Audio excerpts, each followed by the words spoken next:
Just be open to the signs. The universe rewards us or punishes us, both, right? Depending on what we seek. So if we constantly keep complaining about, I'm so tired, the holiday season is this, we end up having a holiday season that doesn't seem very nourishing or feels unhappy. Welcome back, everybody, to Her Daily Rhythm. I'm thrilled to have a returning guest, Sweta Vikram, with us today. Sweta is a best-selling author of 14 books, certified grief coach, trauma-informed yoga teacher, and Doctor of Ayurveda, who's dedicated to helping people thrive on their own terms. Her latest book, The Loss That Binds Us, 108 Tips to Coping with Grief and Loss, speaks directly to the work she does in helping people navigate life's most challenging moments. And today we're talking about something very timely, mindful holidays and changing our traditions to honor our mental well-being. Sweta, welcome back. Thank you so much, Natalie. I always love talking to you because it doesn't feel like an interview, it doesn't feel like work, it just feels like two human beings who really care about healing and care about helping the world, and also, helping ourselves in that journey by learning what healing means, what transitions mean, what holiday season in 2025 means.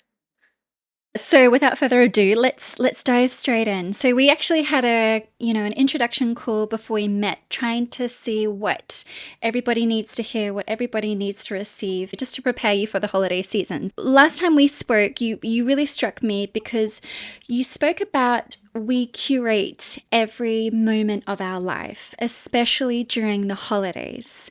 So I wonder if you can speak more about how we have this pressure to create this hallmark picture, which, I never really thought about. It's just something that we do on autopilot. Love that question because it's so raw, but at the same time, so real. And I feel the more we do it is when we have to look at ourselves and what's a relationship with self.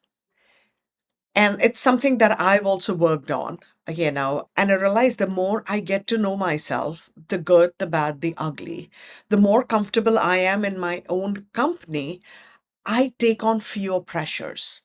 And I'll explain, Natalie. I just literally just got back from California. There was a wedding which was beautiful, and got to see both sides of the family, my husband's side as well as my side, and it's a privilege to, I've lost both my parents, to be surrounded by four generations. It felt like a blessing. And one of my aunts was like, you really make the effort to reach out. And I said to her, and this ties into the holidays, I said, no, my life philosophy is if I don't feel visible in a space, in a relationship, in any place, so to speak, I don't make that effort. I don't wish anybody ill, but I will not make that effort because I can't deny myself visibility. And by visibility, I don't mean fame. It's just, hello, I'm a human being. I'm here. I bleed, I hurt, I smile, I laugh, right? I think that's the thing with the holidays. A lot of people are not very connected with themselves.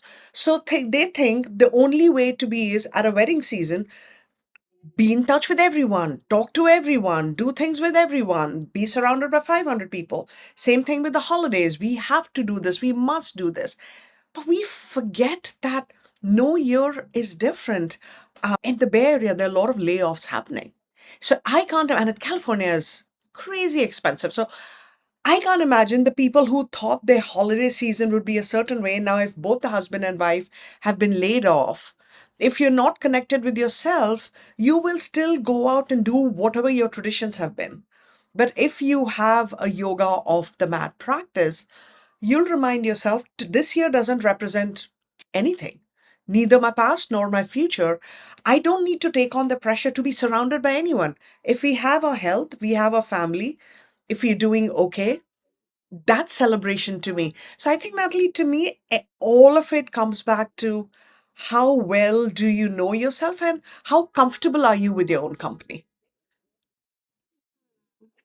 That's really beautiful. You said a couple of things, but I think that first one, know thyself, the importance of, probably a lot of our listeners are involved in well-being, and we're always focusing on well-being, self-love. But the rite of passage is know thyself. And that's not external, that's no product.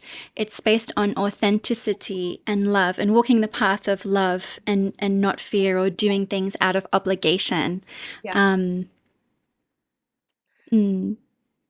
You mentioned a couple of things. I think we touched on it last time in our podcast about that visibility piece too, and particularly women who feel invisible. So they have this martyr archetype where they have to, perform and create all of the holiday gatherings and attend all of the events. And I see this a little bit in myself. At first, at the beginning of the season, you have all of the energy, and you're just, it's a new season, and you're sparked by joy. But then, after you say yes, it's like, oh my gosh, it's this kind of deep regret, and can I do it? And then the can I deal with the expectations after, honoring myself and disappointing people with not saying no. So I mentioned a couple of things, but I've just, actually noticed within myself and friendship groups recently where I've been very excited to engage in a lot of invitations, but then I had to be really truthful with myself because I've not been sleeping actually, by this, this pressure to perform. So I wonder if you could speak about that. Ayurveda speak, Natalie, that's high vata. And holiday Yes. season can really lead to a vata imbalance between the travel, the Mm. anxiety. And anxiety doesn't mean, people often think anxiety means panic attack or depression means immobility, emotionally, physically. No, they're different stages, right? But holiday season does create anxiety. I feel generalized anxiety for all of us. We might be further ahead in our spiritual journey, and that's a blessing. So you and I might be more aware, but doesn't mean we still don't get sucked into the holidayness of things, right? And you speak so profoundly and so accurately. The words that you use, that regret, I have them too. I'll make all these plans and I'm like, I don't want to be the one who cancels, but when someone cancels, I am so relieved. And that's not how one should be. So around Diwali, I was more conscious this year because I knew I had like bunch of work travel and personal travel coming up. There would be Thanksgiving, then Christmas. And I don't want to run the last quarter of the year on steam. So I think it's just that going back to that roadmap of what's practical. It's not, and also sort of disconnecting and not calling ourselves good, bad, extroverted, introverted. No, it's just human nature. We are tired. If a toddler can get tired and take a nap, as adults, where is the ego coming in? And I'm not saying this to you, I'm saying this to everyone, including myself. And I think that's what it does. If when we are not sleeping really well, it impacts our energy level, it impacts our mood, it impacts our emotional health, it impacts digestion, it impacts elimination. And that's all, and we are in vata season, right? So when you think about it, like Ayurveda will tell you, like increases like. So this season, it's a propaganda for vata imbalance. Go, go, go, move, move, move, do, do, do. And again, the pressures that you talked about, people are in different spaces. Like, I met with a psychiatrist when I was in California, and she was talking about like the hundreds of pending cases that she has to navigate this holiday season because, and I was like, on one level, when you think of it, people are asking for help. So that is a blessing, not a blessing for the psychiatrist for sure, but it's a blessing that there are small changes in the society, right? But that pressure of, oh, do I need to decorate? How much can we afford? Do we need to call people over? Would it be cheaper to go to someone's place? Should we be throwing this thing at a restaurant? So, and then when someone invites you, common courtesy is, you do want to reciprocate. It might not be this holiday season, it might be the start of the new year. Just thinking about it, see, my shoulders are like tightened. Just the planning of things. And for all of us, I wouldn't even say most, for all of us, it's towards the end of the season where, when you look at it, animals hibernate, they rest. And we go from go, go, go to really go and then pause for a day on January 1st. And it's like, oh, January 2nd, back at work. If you've taken time off during Christmas, you're looking at your emails, you're looking at the backlog. If you're a small business owner, you probably have worked through the holidays. So I think all of these pressures, and when we learn to say a no, and I feel in my experience, I've almost like given permission to others to speak their truth. If all of us keep saying a yes, all of us feel bludgeon, joyful but bludgeon because there's only so much bandwidth any of us have. We waiting for that one person to say, guys, can we just not? And you do that, and it's, I think, cathartic healing for the community. It's like that navigating that cycle of performance versus presence. Oh, Because as you say, there certainly is this duality with December, particularly where we're based on the continents that we're based. It's the glitz, it's the end of the year, it's the rush. But as you say, nature shows us, there's no leaves on the trees right now. It's cold. You're wanting warmer food. So how do you find that balance being somebody that has grown up in a culture of Ayurveda, being an Ayurvedic doctor, with this duality of, and you're in New York. I mean, you spoke about, I'm in London, right? So we are a lot more relaxed as far as our holidays, and it's the one time of the year where everybody is off holidays, and you are granted that over Christmas and New Year's. But I know it's not quite the case for where you are in America. it definitely isn't. And even though I'm an Ayurvedic doctor, Natalie, I grew up in an Indian family. So we have large circles and circles among circles and larger circles. And I'm trying to redefine what socialization means. I'm trying to redefine what nourishment means. No one is nourished by 500 people. That's a fallacy. So, me being that person who says that, I'm okay with being the black sheep because I'm not trying to make a statement. I'm just trying to be protective of my health, my family, the people I care about, and that space. It's okay to say a no. It's okay to say, yeah, can we do a potluck? It's okay to say, can we meet for a meal outside? Or it's okay to say, guys, we've all traveled. Can we just take a couple of days off? We don't have to meet on the day of something. So I think learning to say a no, it's just like yoga practice. The more you do it, the better you get at it because you stop personalizing the no's. In yoga, that's how it is when at the beginning, when you start to show up to the mat, you think it's performance versus, I love what you said, performance versus presence, right? I'm not bendy enough. I'm not flexible enough. Every day, I've been practicing yoga for 2 decades. I don't care. Did my mind shut? To me, that's what yoga practice is. And I think saying a no can be very kind and empowering because it's a very wholesome way of experiencing the holidays. Because as a small business owner, uh, especially an Ayurvedic doctor, I have clients who want to see me during the holidays because the times can be very tumultuous. So I protect my space, but I also hold space for others. My call could start at 6 a.m. with a client, someone bawling their eyes out over a loved one they've lost. If I've been out till 4, I haven't slept, I haven't done my practices that ground me, how can I show up 100% for them? And then I'm going to be such a mess when I'm working with my students. I'll be a bigger mess when I'm talking to someone like you, Natalie, or the way I show up in my relationship. So I think when we explain with kindness to the people who deserve our truth, I think that also makes holidays a little bit easier. With not everybody gets it because we live in a world where people want to rush everything and just be hallmark ready for pictures, postcards. I'm like, I am done. It's also the time to slow down, drink some eggnog, and just cook a simple meal. So I think just having that freedom to be authentic and also holding space for grief, it's a privilege if someone has never grieved or lost a health, a job, a loved one, a home, a relationship. May you always be blessed, but that's not real. For most of us, this picture of ideal holidays is also very triggering. The holidays that we talk about from when we were kids, if you had a healthy childhood, would be very different from holidays as an adult if you and I have families in different countries and continents. So something might, for me, Thanksgiving felt very wholesome because I was with family, right? But Christmas might be different. So also being open to the idea of detachment, like, no, it doesn't need to feel like, look like this just because you did that when you were 5, or even if you did that last year. Situations change.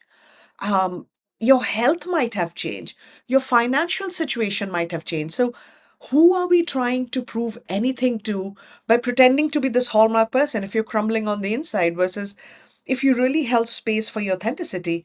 You're giving permission. Like, I go back to that. It's kindness. Authenticity is kindness because you let others know, ah, it's It's okay to not be okay. I'll say one last thing about this. Like, my cousin, who was really sweet, she's like, when are you coming back to California? And I said to her, at this point, tickets to India from New York are cheaper or almost the same value as tickets to California. I need a break. I need to recalibrate before I can fly west again. And I think I gave her and others the permission to be honest, because holidays also bring this financial facade. I can do this. I can do this. People take loans. They're giving these expensive gifts. Presence is enough. Just show up as a wholesome and kind person. That alone heals the world. I want to give that reverence. Show up as a whole and kind person that heals the world. Oh, I think that's really beautiful. Yeah, because there is so much pressure right now. As you said, there's layoffs everywhere. There's, the continual inflation, and people are really, really struggling with the finances, with plus the pressures, plus this, whether or not you've experienced personal grief or just the continual global grief that we have. And, this is probably sounds something quite naive or has put things into perspective for me. I'm supposed to be flying in a week's time to go to Sri Lanka for Christmas and New Year's, but they've just had a complete devastation and atrocity with floods, and 30% of the population has lost their home, right? And so it's brought up this big thing of me, well, obviously, I'm not going to go to that country as a tourist while people don't have their homes and they're in complete catastrophe. But then it's like, okay, now we have to go over there and help and donate. So that has just been put into my presence, but that's a real thing for a lot of people all the time. There's always these layers that we're dealing with at this time. So I guess what I'm trying to say is that, personal grief isn't something that I always have to think about at Christmas time, because I haven't experienced that yet. Knock on But wood. it's that, huh? Knock on wood. Yeah. Well, right. Yeah, exactly. I mean, you never know. It can happen tomorrow. We're so lucky. But there's this global grief and presence. And I think these things put into perspective in our daily lives, and to honor them. I Yeah. love what you said, Natalie, and it just reminded me, the business school where I teach, there are a lot of international students.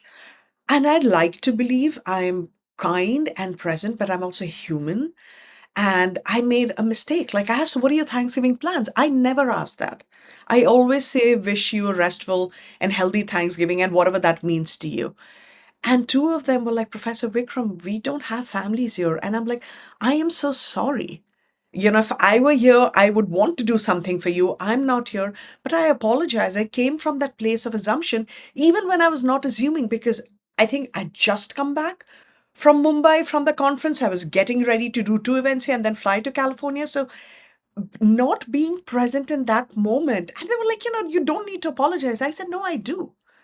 Because I made you believe for 30 seconds that Thanksgiving has to be about pies and plants, and you're not even from the culture, so it might mean nothing to you.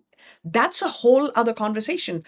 But the fact that you don't have family or friends to celebrate with, it might be a different kind of holiday. It might just be days when you rest. And whether it's Christmas or Kwanzaa or Diwali or Rosh Hashanah or either whatever have you, it's we all need to check in with ourselves even before we open our mouths. Like when you said, like global grief could be catastrophe, but also loneliness, right? And we forget that because we just assume. And a lot of my friends here who are born and raised here, they always joke about how I have more family than they do. And so I was like, it just reminds me, it's about not making those assumptions. Just because you were born and raised somewhere, you have community is effort and being open to community changing over a period of time. And I think for those of us who've migrated from different spaces, we are more particular about creating communities because we didn't have that when we moved in. So I think it gets so nuanced. And around the holidays, for those not feeling like celebrating, I mean, donate somewhere. To your point, Natalie, when you said like, oh, we could donate, do some charity work, get involved. If you want to be by yourself, that's okay too. But I'm a big believer of balance. Too much me time can also lead to loneliness. Too much time always being surrounded by others can also make you feel like really depleted. So find your balance and be unapologetic about it. I love that.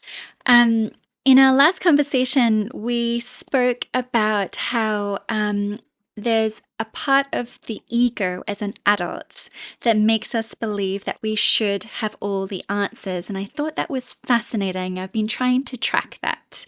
Could you speak about that?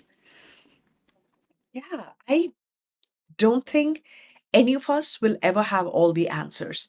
And the minute you Mm, accept it, see my body language changed. It wasn't even conscious. It just melted into the chair.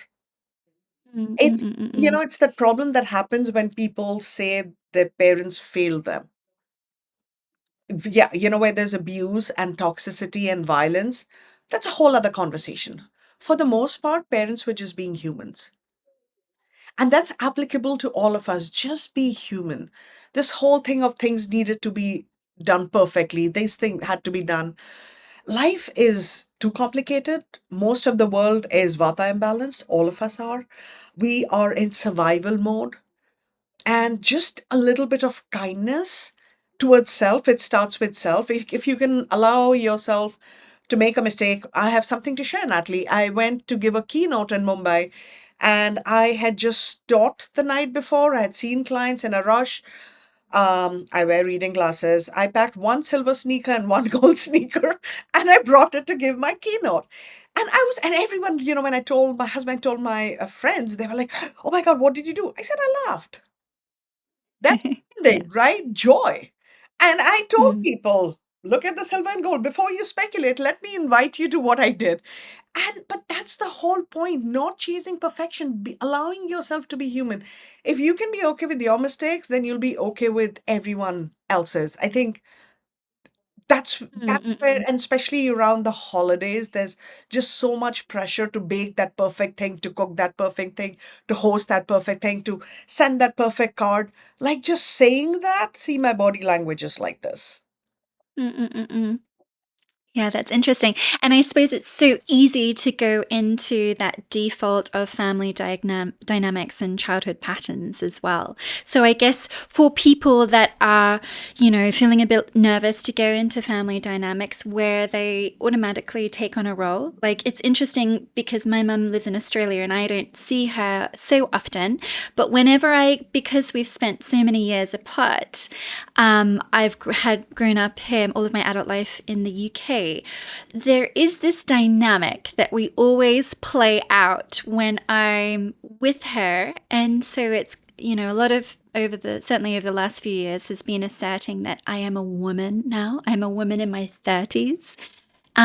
But it's so interesting because previous to me asserting that, it would go into this, 12-year-old versus mothering relationship where all of our problems would occur. And I know this is quite common. So I wonder if you had any tips to handle those scenarios. And I loved your vulnerability because it allows other people to feel whole. Because very often when we have conversations, everyone is talking about how they got to the other side versus, yeah, no one gets to the other side. We get to the other side, then we get sucked into the drama.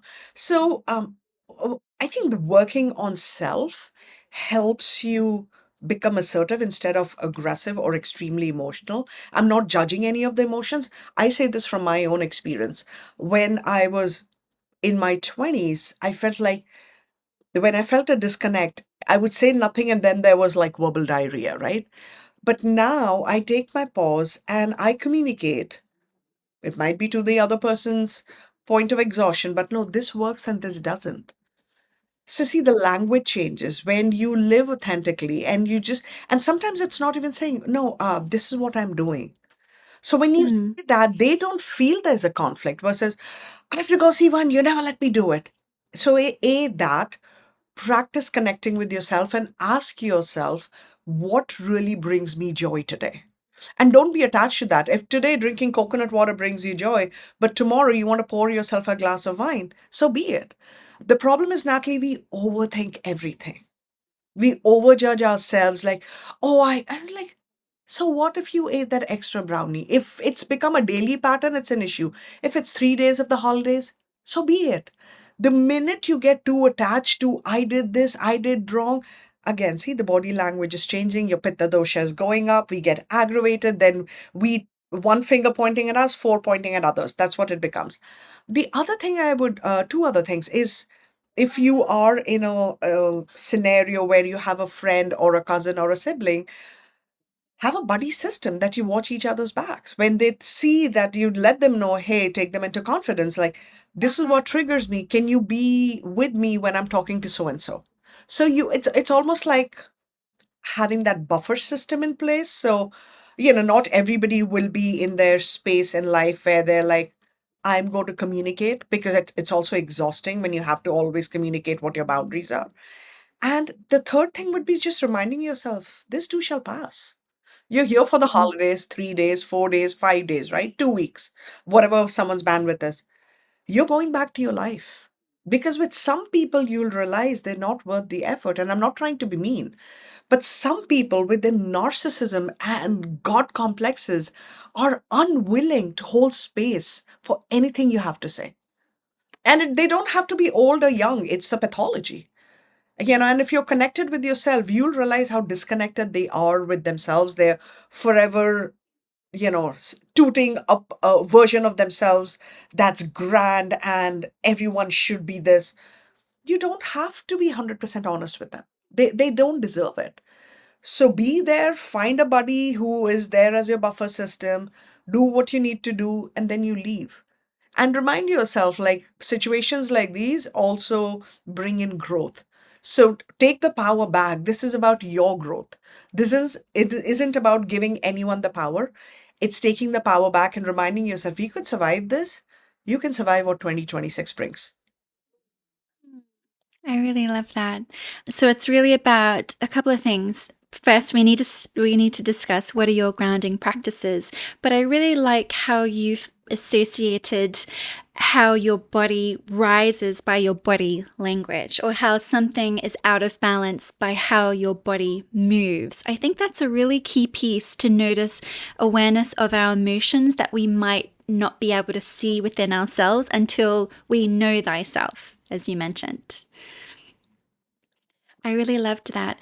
And then secondly, because this seems to be another common conversation that I don't love, is that a few people are experiencing narcissism with somebody incredibly close to them, either a parent or a sibling.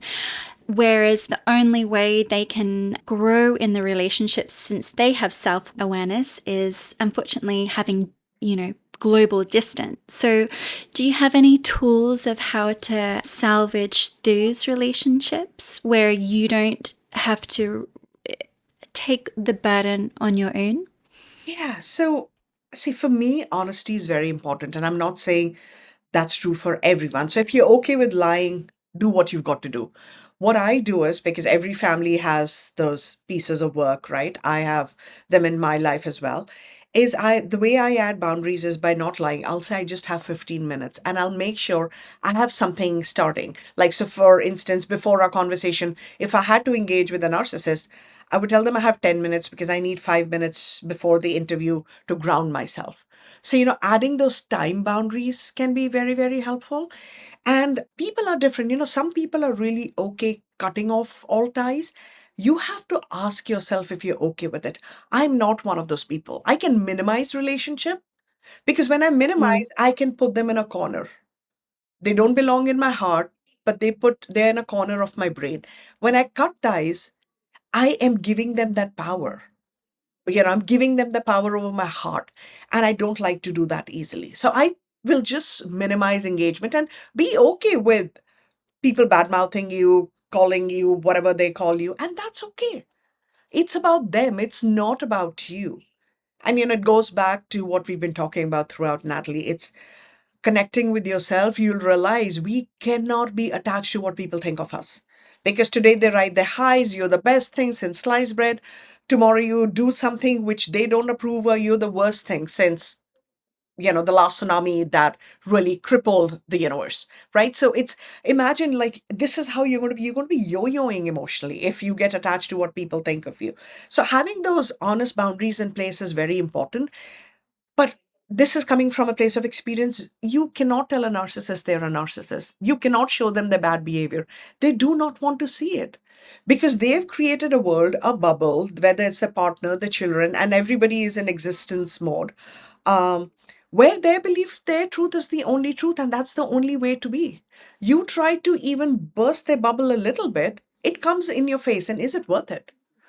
So my suggestion would be add your boundaries, minimize engagement, and if they say, and if you are in a situation where you have to be with them for 24 hours, create a bubble around you. Like I do a bubble, and it's almost like an invisible bubble where nothing reaches me. And when I come home, I sage myself. That too, because I don't want that sticky energy anywhere around me. And giving yourself that space that if you're feeling anger towards them, it's okay. If you're not physically hurting anyone, your emotions are totally justified, right? You can feel anger, loathing. You might judge yourself that, oh, you're weak and I spend time. No, you're not weak. You're really strong, because cutting people off can be very, very hard in today's day and age. Between social media, WhatsApp, technology, no one is really cut off. But if you minimize the engagements, like, yeah, they exist, but that's okay. So there's so many people who exist. I don't know all of them. As you say, it's honoring yourself, but not letting it linger within yourself. Because I think, particularly if you are somebody that cares and wants to change them and you're all about self growth for yourself, you can hold on to, because I speak of previous experiences, like you hold on to it so much and you're only hurting yourself. So I think it's so important to have that clearing, cleansing practices and letting go and sending love from a distance, but not holding on. And it doesn't happen overnight. It's practice. That holding on is kapha imbalance. And people who care often have more kapha in them. So it's a beautiful thing when it's balanced. When it's out of balance, much like life, it's holding on to those emotions, those excessive emotions, those attachments. But also, I used to be that person as well. And when I go off balance, I still can be that person. We all are basically an imbalance and balance of doshas. But it's also the ego question that you ask. It's also check in with yourself. Like, why do you think somebody needs to be different? That's our ego telling us our version is, then how are we different from that narcissist? Mm. It's key. That's key because there is spiritual narcissism, or martyr narcissism, and all of these different things, isn't there? So I know you do so many things better, but I know you work a lot teaching yoga and meditation to survivors of sexual assault and domestic violence. What have you learned from that type of work about true safety and nourishment? And what does that really look like for those experiences? Language, Natalie. It's a more than the practice is giving people options.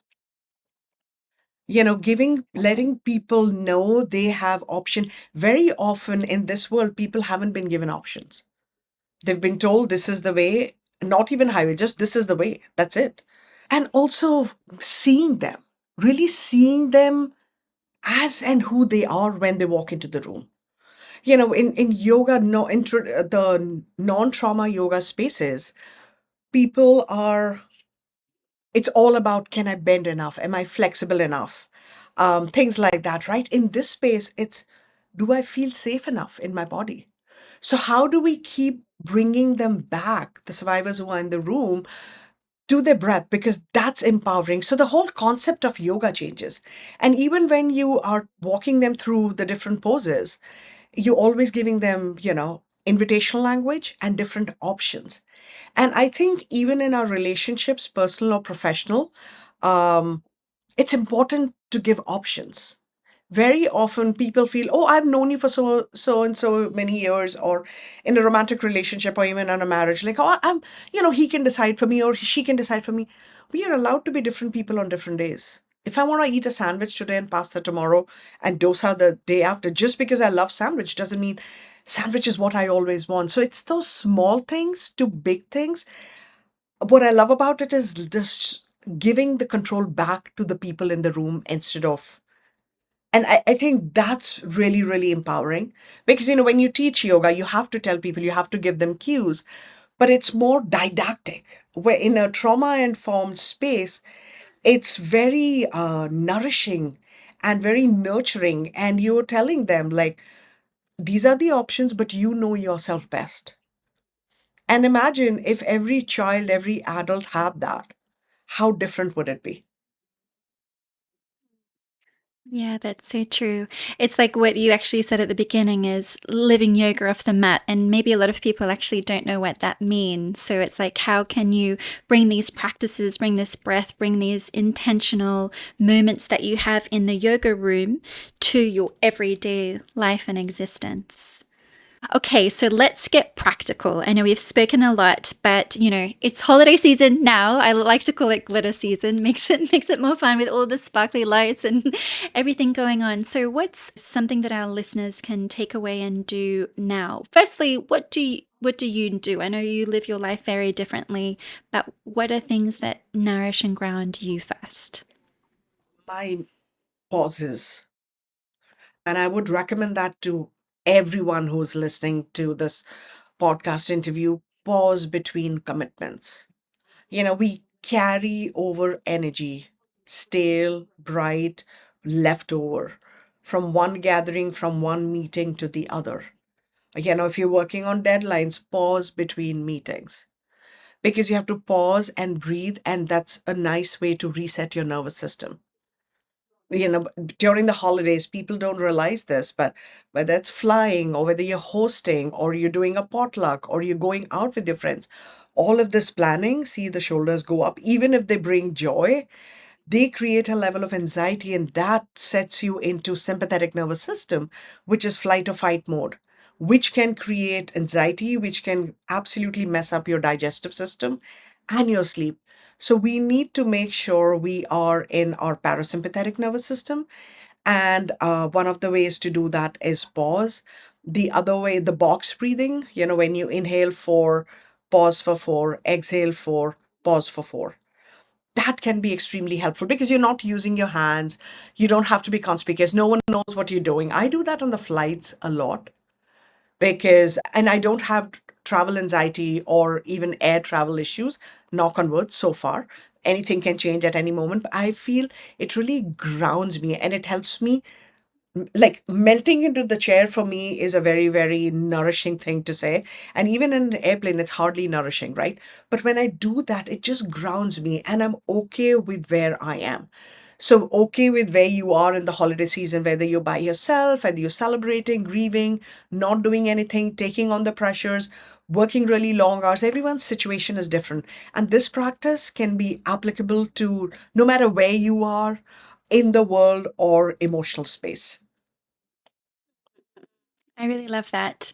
It's like ritualizing your life, isn't it? So that morning coffee and blessing it. Or I have my singing bowl between, all of our podcasts.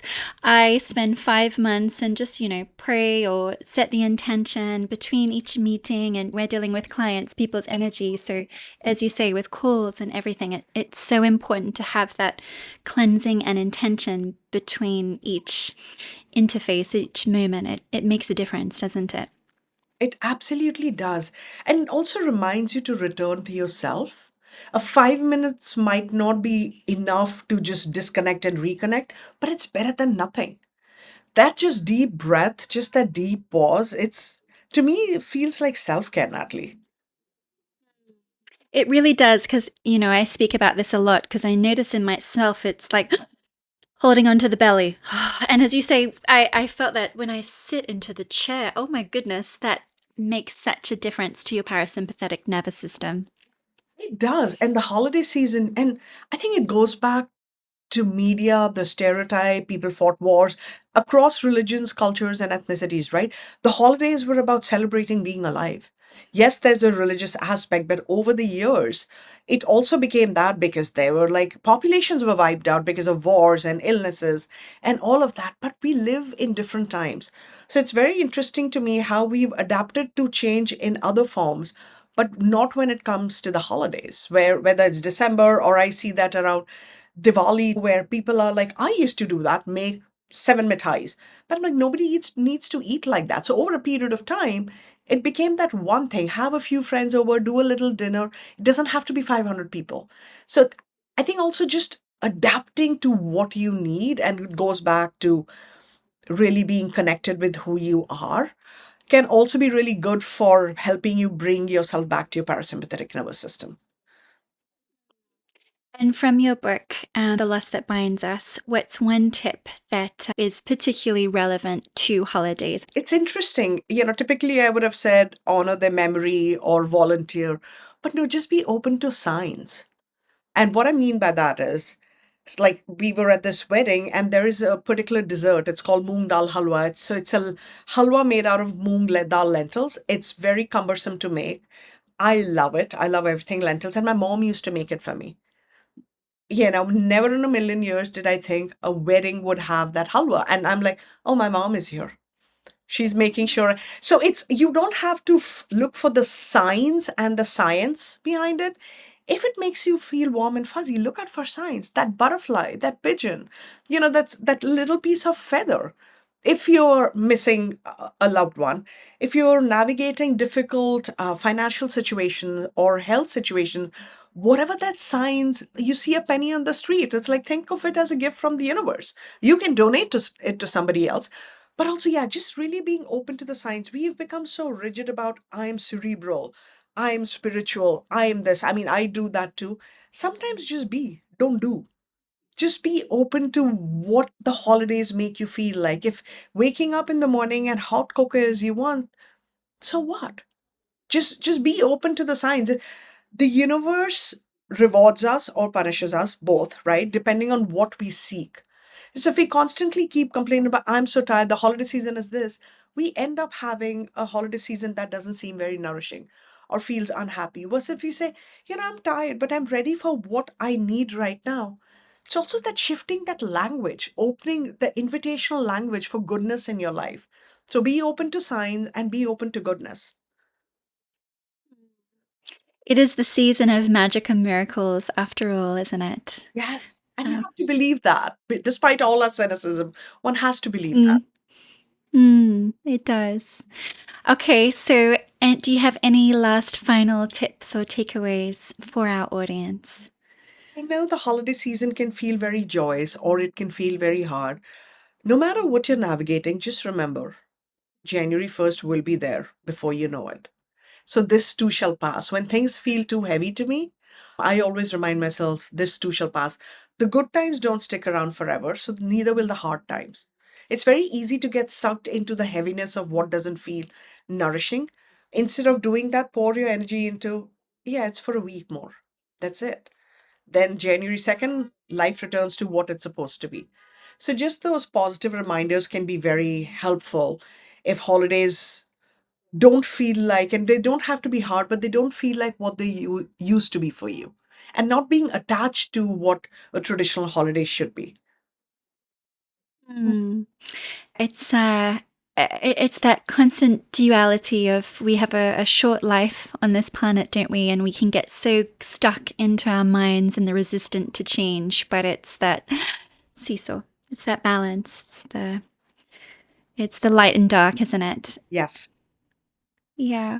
Well, Sveta, where are you seeing clients? Well, we want you to have a holiday, but what are you focusing on next year and where can people find you? I am working through the holidays. I'm seeing clients because I'll be done with grading, teaching, all of that. And I want to be there for people when they need me. Just go to my website, shwetavikram.com, book a discovery call, and we can take it from there. But I'm also going to be doing resting a lot. There's hot cocoa. I look forward to hot chocolate. That's my indulgence during the holiday season. Some informal, there are holiday parties that happen until mid December. So the next week, 10 days are busy with that. But after that, my intention is to just slow down, see a few people. It's been a busy year, and I made that mistake last year of not slowing down. And then came January 1st, and then 2nd, and you're back at work again. So I think holidays also mean nourishing yourself. And this year, to me, nourishment also means like physically really resting.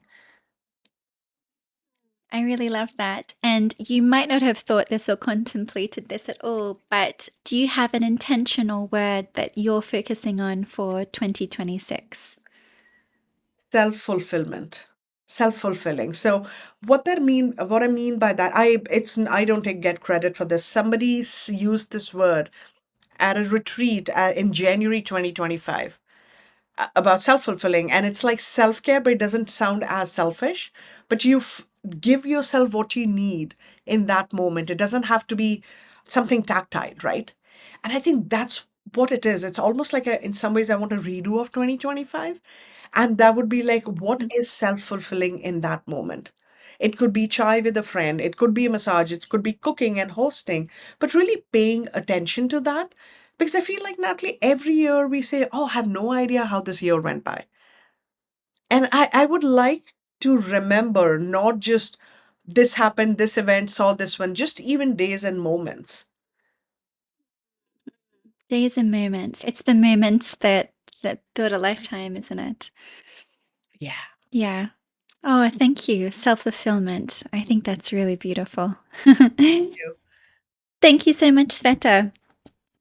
This was amazing, Natalie. Wishing everyone a very healthy, safe, and gentle holiday season. You do you, whatever it is that you need to do. You don't need anyone's permission. If taking care of yourself should be the highest priority, that's, I never tell people this is what you should do, but taking care of yourself should be, definitely be everyone's highest priority because no one can pour from an empty cup. Lovely chatting with you, Natalie.